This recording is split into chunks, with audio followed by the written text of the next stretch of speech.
mensajes en la cual hemos tratado el tema del fracaso, y el mensaje de hoy se titula Del fracaso a la victoria. Del fracaso a la victoria. Los que tienen sus Biblias, vamos a abrir la escritura al libro del Génesis, el primer libro de la Biblia, el capítulo 45. Vamos a leer los versos 4 al 8. Génesis 45, versos 4 al 8. Y la palabra dice: entonces dijo José a sus hermanos: acercaos ahora a mí. Y ellos se acercaron. Y él dijo: yo soy José, vuestro hermano, el que vendisteis para Egipto. Ahora pues, no os entristezcáis, ni os pese de haberme vendido acá, porque para preservación de vida me envió Dios delante de vosotros. Pues ya ha habido 2 años de hambre en medio de la tierra, y aún quedan 5 años en los cuales ni habrá arada ni siega. Y Dios me envió delante de vosotros para preservaros posteridad sobre la tierra. Dios me envió delante de vosotros para preservaros posteridad sobre la tierra y daros vida por medio de gran liberación. Así pues, no me enviasteis acá a vosotros, sino Dios, que me ha puesto por padre de Faraón y por señor de toda su casa y por gobernador en toda la tierra de Egipto. Para comenzar, yo pregunto: ¿quién no fracasa en la vida? La respuesta es todos fracasamos. Todos nos equivocamos muchas veces. ¿Y quién no ha soñado? ¿Quién entre nosotros no ha soñado con la grandeza de un ensanchamiento real y personal sin experimentar el revés de una derrota? Todos soñamos.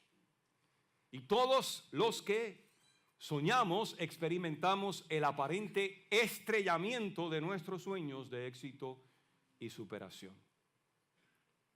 En un mundo caído de seres humanos pecadores, ofensas y tropiezos, el fracaso es una vivencia inevitable y universal, porque todos fracasamos en múltiples ocasiones.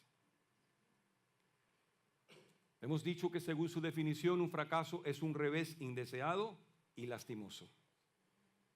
Un fracaso es un revés vergonzoso y funesto. Un fracaso es literalmente una caída o estrellamiento doloroso y personal. Un fracaso es un tropiezo imprevisto y quebrantador. Y en un mundo imperfecto de gente imperfecta, gente que se empuja, gente que se ofende y tropieza los unos con los otros, hay muchísimas experiencias de reveses y fracasos que son del todo inesperados e inevitables, porque todos tropezamos los unos con los otros. Mira al hermano, a la hermana que está sentado junto a ti, sonríele y dile: Dios te ama, por favor, ten cuidado, no quiero tropezar contigo. Y no quiero que tropieces conmigo. No es mi deseo. Todos tropezamos los unos con los otros, como decía el famoso personaje del Chavo del Ocho, sin querer queriendo.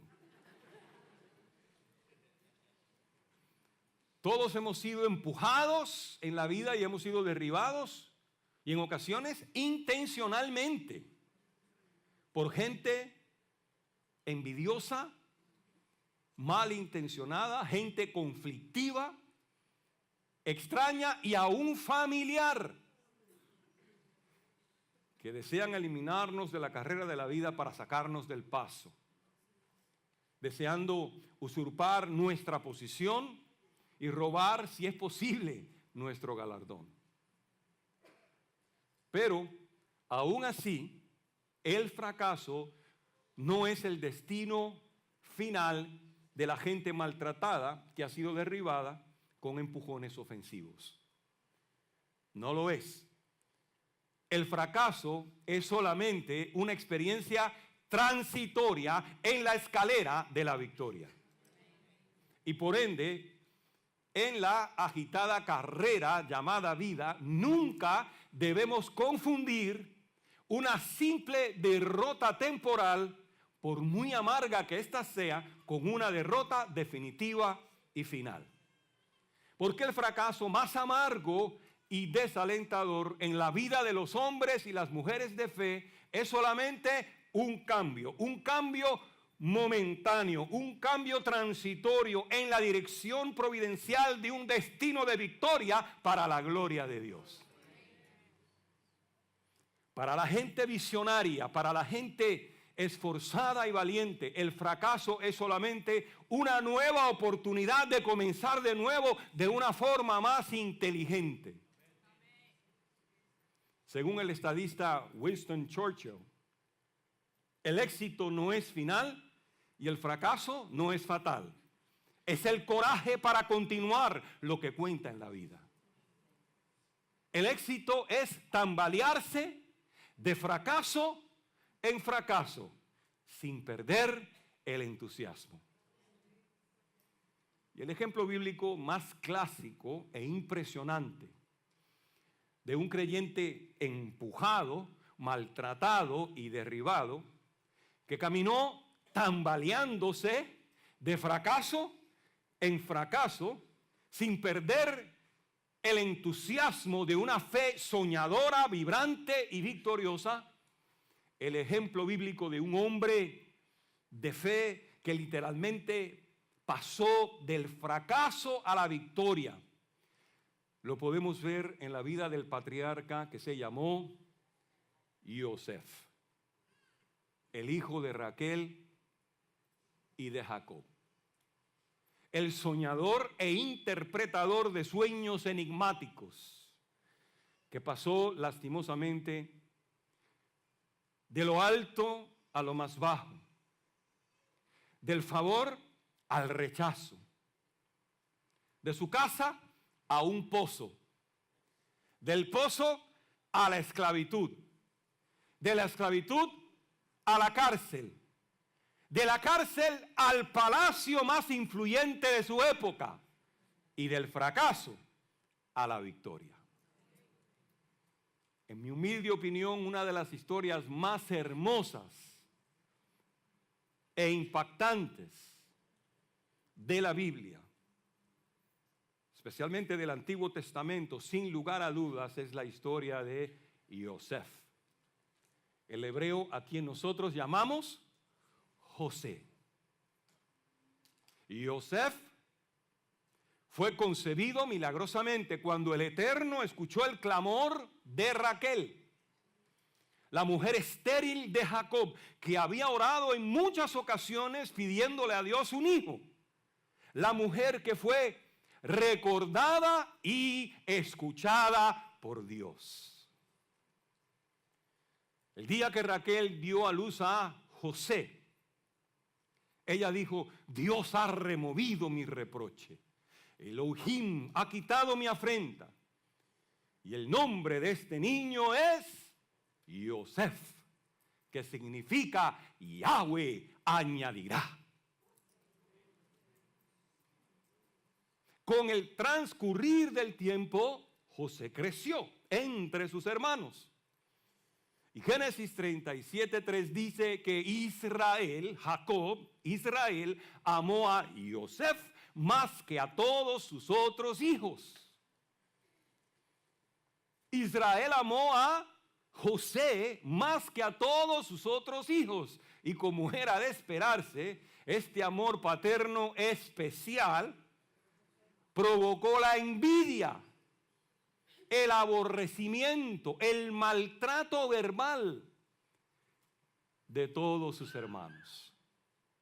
Y esta dinámica relacional de esta familia patriarcal disfuncional se complicó aún más cuando José tuvo su primer sueño profético.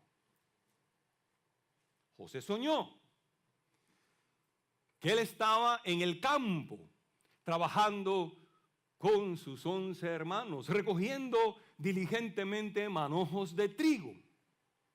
Y estando allí, él vio que en el centro de un círculo de 11 manojos de trigo se levantó un manojo firme y recto. Y los 11 manojos de trigo que le rodeaban se inclinaron delante de él en señal de sometimiento y reverencia. Yosef, inocentemente, le contó este sueño a sus hermanos. Y al oírlo, la Biblia dice que ellos lo aborrecieron aún más. Ya lo aborrecían, pero ahora lo aborrecieron aún más. Y le dijeron: ¿reinarás tú sobre nosotros? ¿O te enseñorearás de nosotros? Soñador, tu sueño nunca acontecerá. Tú nunca serás nuestro Señor, nunca jamás. Días más tarde, José soñó otro sueño, en el cual vio al sol y a la luna y a 11 estrellas que se inclinaban a él para reverenciarle. Y al escuchar este sueño, aún su padre Israel le amonestó, le reprendió diciendo: ¿qué sueño es este que soñaste? ¿Qué sueño es este? ¿Acaso vendremos yo y tu madre y tus 11 hermanos a postrarnos en tierra delante de ti? Al escuchar el segundo sueño profético, Israel, dice la Escritura, meditó en estas cosas. Pero sus hijos envidiosos, aborrecieron aún más a José, contaminando sus corazones con el virus asesino del odio. ¿Cuántos saben que el odio mata? Estando ellos en cierta ocasión lejos de su casa, pastoreando las ovejas y los cabritos de su padre en los campos de Dotán, enviado por Israel, José vino a verlos. José vino a ver cómo estaban sus hermanos.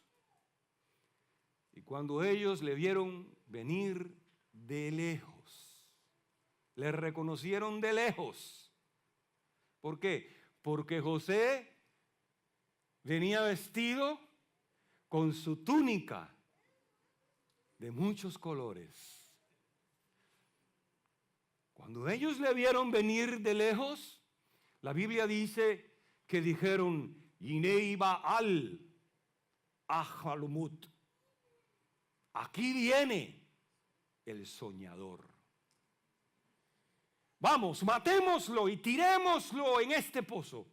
Y digámosle a nuestro padre: un animal salvaje se lo comió. Colorín colorado, este cuento se acaba. Entonces dijeron, veremos qué quedan de sus sueños.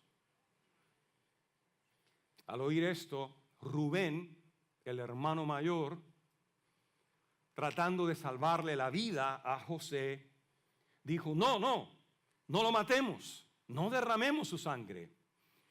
Tirémosle en el pozo, sí, vamos a tirarle en este pozo vacío, aquí en la soledad del desierto, y él morirá sin que nosotros tengamos que ponerle una mano encima. La Biblia dice que esto dijo Rubén porque él pensó rescatar a José, sacar a José del pozo para devolvérselo a su padre.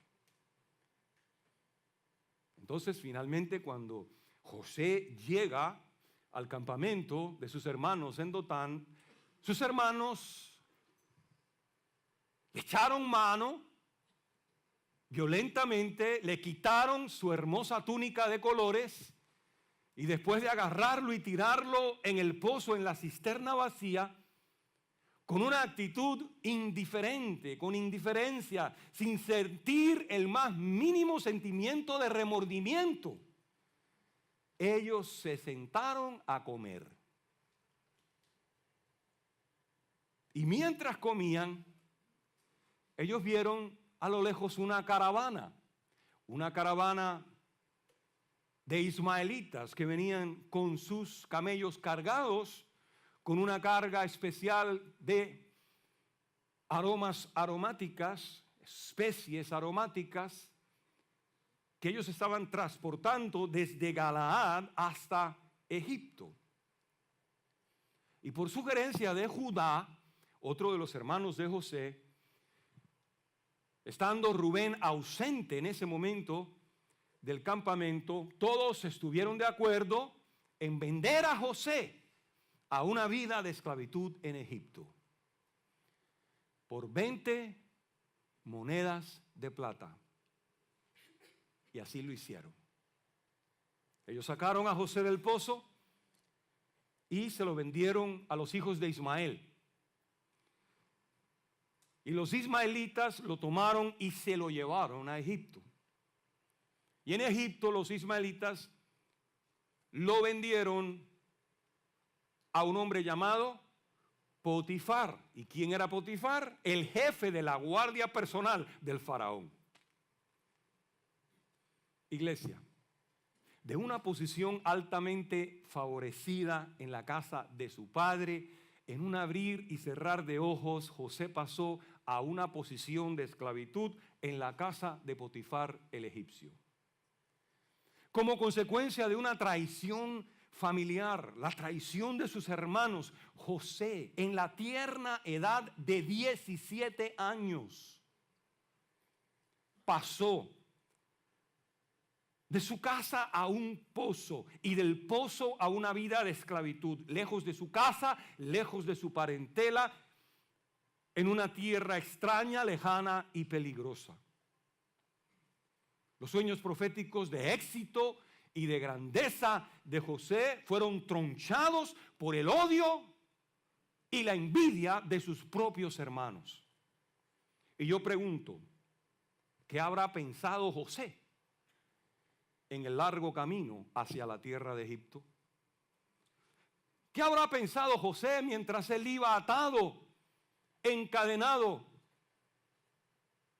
en el camino hacia Egipto, alejándose cada vez más y más de su casa?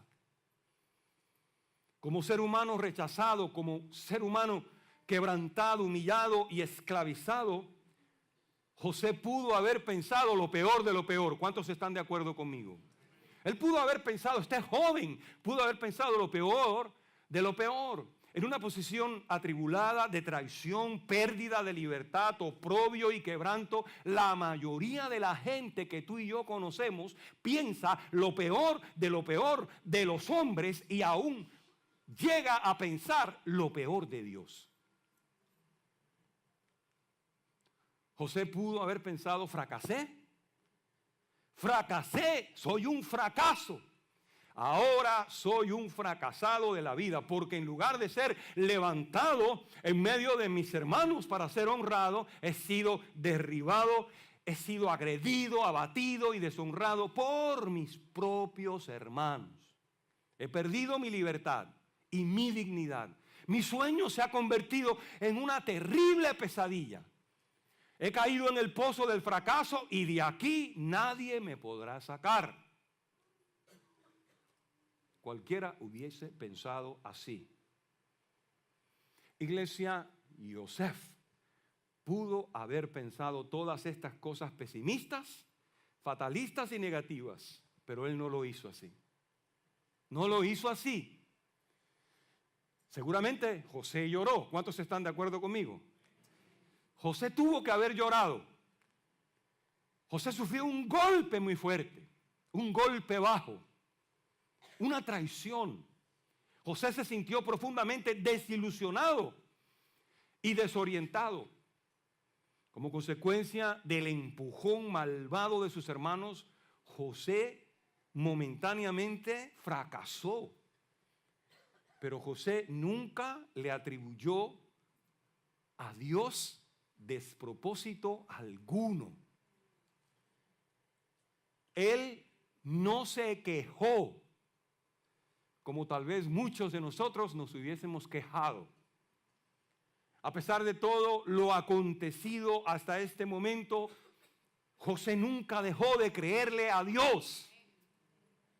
Y él nunca dejó de creer en la veracidad de los sueños proféticos que Dios le había dado. Él nunca dejó de creer en el destino profético de engrandecimiento y de victoria que Dios había sembrado en su corazón. Por acciones ajenas a su voluntad, José fracasó. Pero él nunca se vio a sí mismo como un fracasado. Y estando en la casa de Potifar, el egipcio, aún siendo esclavo, José fue favorecido, José fue bendecido y prosperado porque Dios, dice la Escritura, estaba con él. Dios estaba con él, como está contigo y como está conmigo. Dios estaba con él, haciendo prosperar todo lo que Potifar ponía en su mano. Dáselo más fuerte al Señor. Aleluya. Dios estaba con él, Dios está con nosotros. Ahora, Génesis 39:6 dice que Yosef era de hermoso semblante y bella presencia. Yosef era buen mozo, guapo y extremadamente atractivo.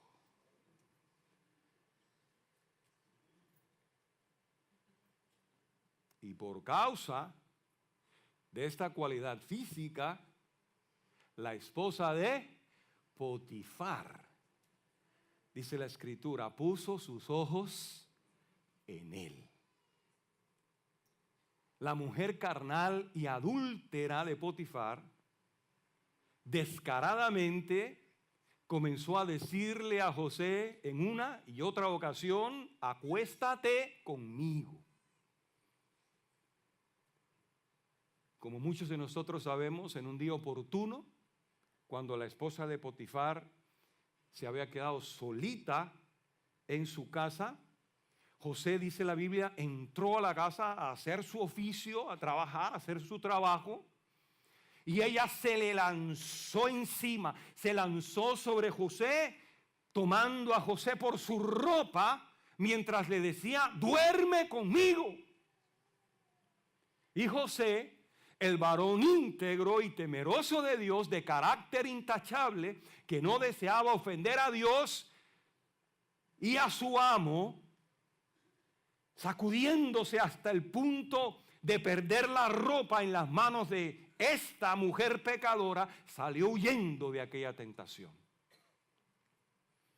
José huyó de la fornicación.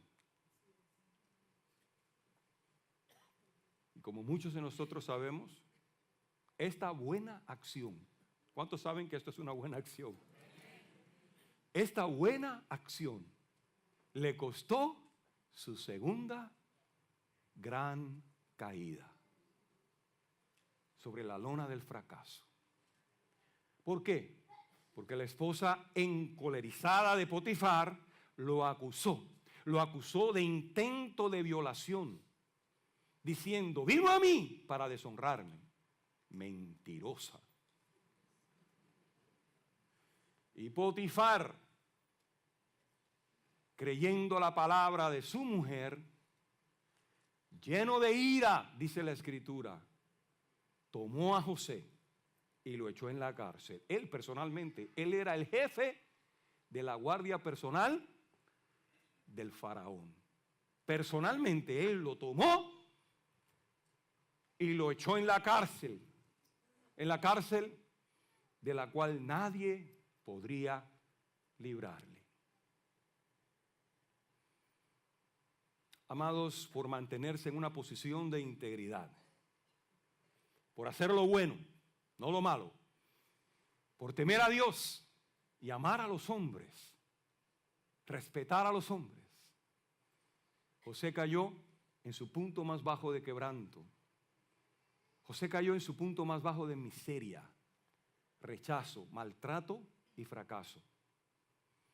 Y Yosef, Dios añadirá, tocó el fondo de su desdicha en la cárcel del faraón.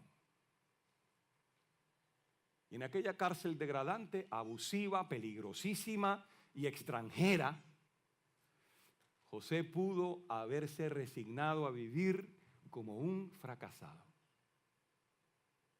Sin libertad, sin esperanza de rescate, en las sombras del rencor, en un estado de impotencia, de angustia y desesperación.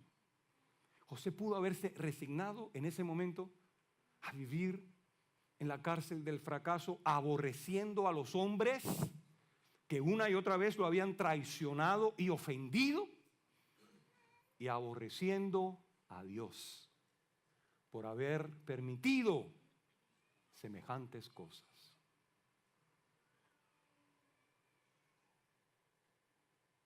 Muchos, como el juez Sansón, fracasan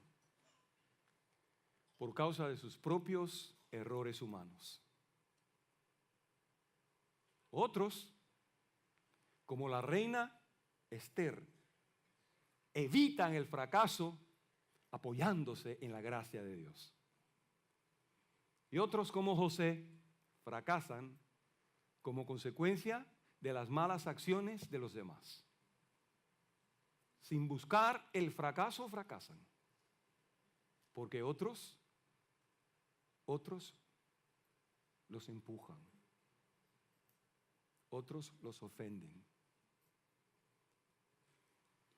Después de hacer lo bueno, una vez más, José fue atropellado, empujado, traicionado y ofendido por el maltrato injusto de su prójimo.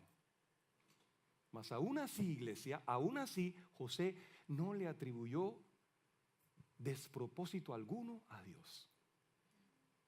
Aún así, José no se vio a sí mismo como un fracasado de la vida. José, el soñador e interpretador de los sueños proféticos del Eterno, no dejó de creerle a Dios. Aleluya. Él no dejó de creerle a Dios. Él no le soltó la mano a Dios. José no dejó de creer en su destino. Habrá alguien aquí que está creyendo en un destino de gloria y de victoria. Él no dejó de creer en su destino. Su destino de victoria. Y por causa de esta actitud de fe y de esta actitud de misericordia y de amor, aún en la cárcel, José también fue favorecido, dice la Escritura, y prosperado por Dios, porque Dios estaba con él. Dios estaba con José. Dios estaba con él haciendo prosperar todo lo que el jefe de la cárcel ponía en su mano. Y cuando Yosef le interpretó el sueño al faraón, el faraón lo sacó de la cárcel. Aleluya. El único que podía sacar a José de esa cárcel, primeramente, era el Eterno, Dios. Escúchame, no hay un hueco, un pozo, una cárcel de la cual el Señor no te pueda sacar. No existe. La mano de Dios desciende a lo más bajo, a lo más profundo, para levantar al caído y para liberar al oprimido. ¿Cuántos alaban al Señor por eso? Por eso nosotros estamos aquí alabándole en esta mañana. ¡Aleluya! El único que podía sacarle era Dios, pero después de Dios, ¿quién era el otro que podía sacarle? El faraón. El faraón. Y cuando José le interpreta el sueño, el faraón lo saca de la cárcel para ofrecerle el puesto más elevado en su corte real. ¡Aleluya! haciéndolo segundo en todo su reino. ¿Dónde quedó Potifar? Por allá abajo. Segundo después del faraón. Jefe de jefe y señor de señores. Y así pasó José de la cárcel al palacio y del fracaso a la victoria. El testimonio bíblico de José nos demuestra que los fracasos no son necesariamente el destino final de ningún hombre o de ninguna mujer en particular, porque los que se caen pueden ser levantados por la mano de Dios. Todo aquel que se pierde puede ser encontrado.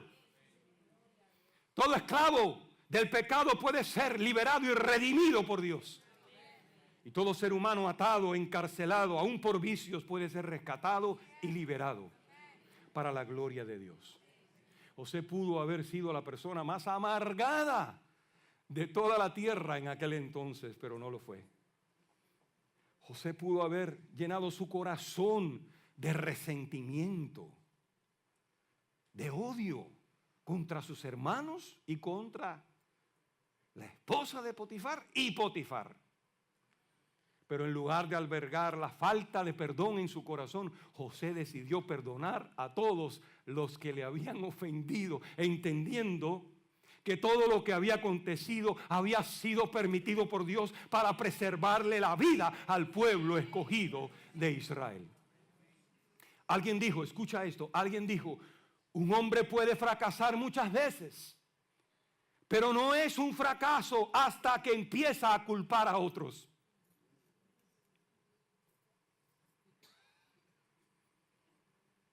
Un hombre puede fracasar, ¿cuántas veces? Muchas veces, pero no es un fracaso hasta que empieza a culpar a otros, asumiendo un rol de víctima, ofendida y codependiente. En su posición exaltada en la corte real del faraón, José finalmente, en la historia bíblica, le revela su identidad hebrea a sus hermanos. Yo hubiese querido estar allí. Aleluya. Él le revela su identidad a sus hermanos. Siento la presencia del Señor. Diciéndole, yo soy Joseph, vuestro hermano, el que vendisteis a Egipto. Ahora pues, no os entristezcáis ni estéis aturdidos, ni os pese haberme vendido acá, porque para preservación de vida me envió Dios delante de vosotros. Pues ya ha habido 2 años de hambre en medio de la tierra y aún quedan 5 años en los cuales no habrá arada ni siega. Y Dios me envió, Dios me envió, Dios me envió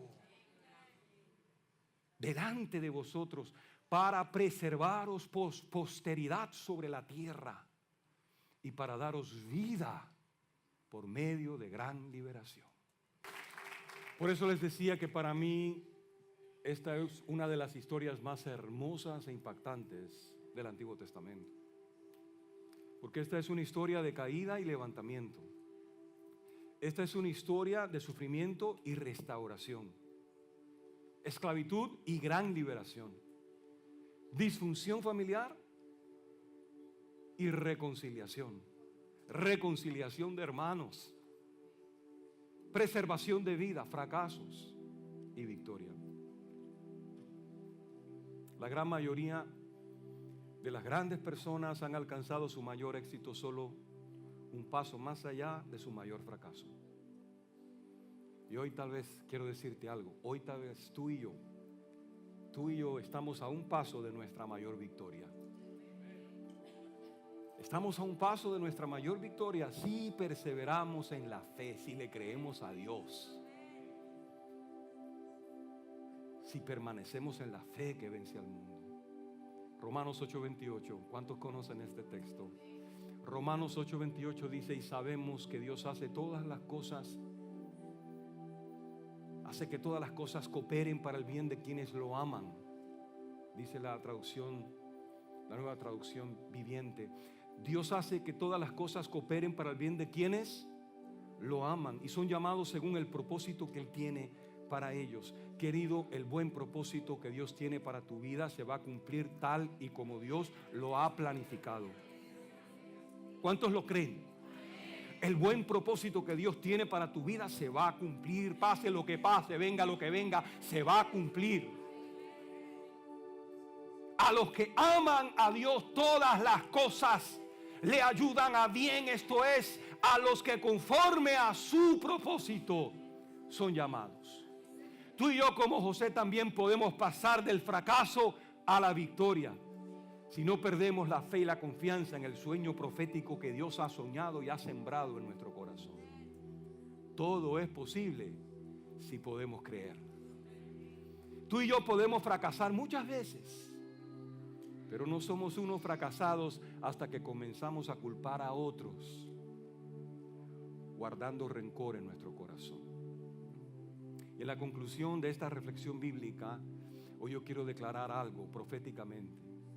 Declaro que en la ecuación del éxito que nos hace pasar del fracaso a la victoria, no es lo hondo que caemos lo que cuenta, sino lo alto que rebotamos.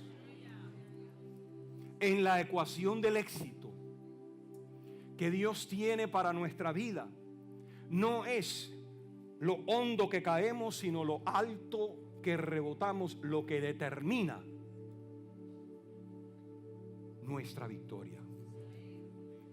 No es lo hondo que caemos, lo alto que rebotamos. A José sus propios hermanos lo tiraron. Lo tiraron cuando lo traicionaron. Lo tiraron literalmente en un pozo. Lo vendieron como un esclavo a la edad de 17 años. Lo tiraron, pero José rebotó en la cárcel de Potifar, porque Dios estaba con él. ¿Habrá alguien aquí que puede levantar la mano y decir: yo sé que Dios está conmigo también? Y yo sé que Dios está conmigo también. En la casa de Potifar, por hacer el bien, por ser un hombre recto, temeroso de Dios, un hombre íntegro y de carácter. Cuando fue tentado, José resiste la tentación, huye de la fornicación, y la mujer de Potifar y Potifar lo tomaron y lo metieron en la cárcel, lo tiraron bajo, pero José rebotó. Y allá en la cárcel Dios le favorece, lo prospera, aún en la cárcel. Y en el tiempo de Dios es sacado de la cárcel. José rebota alto. Rebotó alto. ¿Por qué? Porque él entendió que era el plan de Dios, el propósito de Dios, que Dios lo había enviado. Hay cosas que nosotros no entendemos en el ahora, pero las vamos a entender un poco más allá. Jesús le dijo a Pedro: lo que haces ahora no lo entiendes, pero lo vas a entender un poco más allá. Pedro también fracasó cuando negó al Señor 3 veces. Pedro mismo fracasó por ser un bocón, por hablar lo que no tenía que hablar. Cuando Jesús le dijo a sus discípulos: ustedes esta noche me van a negar todos. Y él dijo: yo no. Algunos dirán: era cubano, seguro que tenía que ser. Otros dirán: no, era boricua, tenía que ser, colombiano, venezolano, boliviano, tenía que ser boliviano, costarricense, no sé, ruso.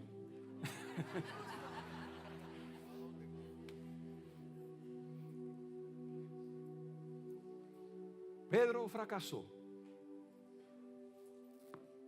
Pedro rebotó.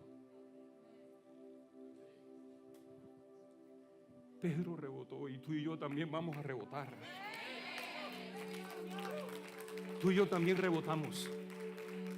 Hace años atrás, los que estaban aquí recuerdan, el Señor me dio una palabra profética acerca de esto mismo, porque fue el Espíritu Santo que me la dio. Me dijo: del material que yo te he hecho, cuando te tiran, tú rebotas. del material que yo te he hecho, cuando te tiran, tú rebotas. No somos hechos de cristal que nos tiran al piso y nos hacemos 1000 pedazos.